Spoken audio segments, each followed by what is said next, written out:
Hello అందరికీ. ఈరోజు నేను మా తుని నగరం యొక్క ప్రత్యేకత మీతో షేర్ చేసుకుంటాను.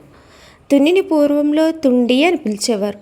15వ శతాబ్దంలో కొట్టం ఎస్టేట్ రాజధానిగా నిలిచింది. తుని మ్యాంగో సిటీగా ప్రసిద్ధి చెందింది. ఇక్కడ సుమారు 250 రకాల మామిడి పండ్లు ఉత్పత్తి అవుతాయి ఎవ్రీ ఇయర్. మామిడి మాత్రమే కాదండి, పనసాకులు, జూట్ సంచులు, జీడిపప్పు, చెరుకు ఉత్పత్తులకు తుని ప్రసిద్ధి. ఇక్కడ తాండవ షుగర్ ఫ్యాక్టరీ ఉంది. తుని చుట్టుపక్కల 40కి పైగా గ్రామాలకు మార్కెట్ కేంద్రం. అల్లూరి సీతారామరాజు గారు తునిలో రాజా కళాశాలలో చదివారు. బొద్ద ప్రత్యూష గారు తునిలో పుట్టిన చెస్ క్రీడాకారిణి. ఈమె 2020లో ఉమెన్ గ్రాండ్ మాస్టర్గా హోదా పొందారు. 1922లో స్థాపించబడిన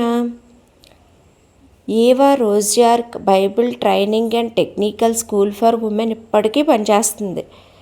ఇది మహిళలకు జీవనోపాధి, బైబిల్ శిక్షణ అందించే ప్రథమ సంస్థల్లో ఇదొకటి. నెక్స్ట్ వచ్చి తుని సమీపంలోని కుమ్మర్లో ప్రాంతంలో 2వ నుంచి 6వ శతాబ్దాల మధ్యలో బౌద్ధ భిక్షువులు నివసించేవారని ఆధారాలు ఉన్నాయి.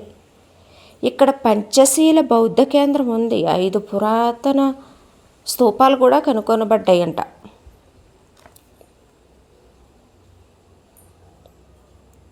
(1949 నుంచి 50లో తాండవ నది ఉప్పొంగి పెద్ద వరద వచ్చింది. అది ఇంకా మా పెద్దవాళ్ళు ఇంకా చెప్తూ ఉంటారు. అది ఇంకా పెద్ద వరద వచ్చిందంట. అప్పుడు ఇంకా ఇప్పటికీ చెప్తారు. అది ఇప్పటికీ అందరికీ గుర్తుండిపోయింది అది. ఇదే గైస్ మా తుని యొక్క ప్రత్యేకత. వీడియో నచ్చితే ఛానల్ని సబ్స్క్రైబ్ చేసుకొని వీడియోని లైక్ చేయండి. Bye bye, see you in the next video.